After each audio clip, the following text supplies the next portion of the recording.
አገሩንም ሰረቁት፣ እድሉንም ሰረቁት፣ ዕውቀቱንም ሰረቁት፣ ጥበቡንም ሰረቁት፣ ራሱንም ሰረቁት፣ ጉልበቱንም ሰረቁት፣ ባሪያ ያረጉት። ሌባ አለ። ግማሹም ሌባ ሆኖ ቀረ። ሌባ ሆኖ ሞተ። ሌባ ሆኖ አለቀ። ከዛ ትውልድ የተወለደው ደግሞ ወደ ቤተ መቅደስም ሲገባ ይኮፈሳል፣ ይገሸራል፣ ይንቃል፣ ያቃልላል፣ ይሳደባል። በጎንም በፊትም በኋላም አምጣ አምጣ አምጣ አስገባ ይላል።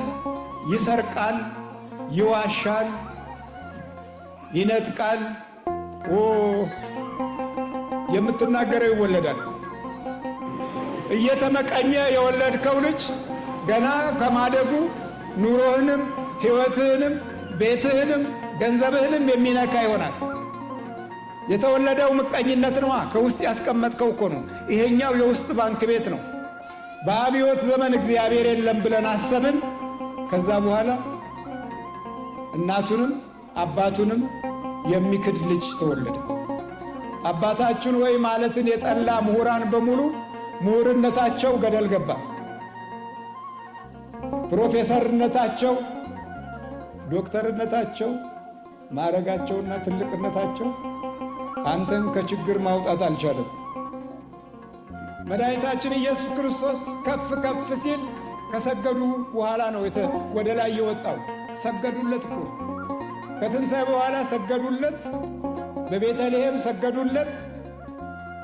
በደብረ ታቦር ሰገዱለት። ጆሮአቸው ተከፈተ። እስከ ቀራያኖ ድረስ በረቱ፣ ጎበዙ። አንተ እዚሁ ነው የምትከዳደው፣ እዚሁ ታማለህ። የምታማው ይወለዳል፣ የምትናገረው ይወለዳል። ስለዚህ ዘመናችን ጊዜያችን ወደ ትልቁ አጣብቄ ሲመጣ እኔ አልገረመኝም። ለምን? የምናይበት አይን የተለያየ ስለሆነ ገና ነው። አሁን ክፉ ስለሆን ክፉ ገና ነው። ህብረት የለንም፣ አንድነት የለንም፣ አንከባበርም፣ አንወዳጅም፣ አንተጋገዝም። ስለዚህ ከኛ የበለጠ አረመኔ ያለ እንዴት አለ? ከኛ የበለጠ ጨካኝ አለ እንዴት አለ? ከኛ የበለጠ ቀባሪ አለ እንዴት አለ? ታዲያ ቀባሪን ትወልዳለህ። የኔ አስማት ይሄ ነው። አይገርማችሁ?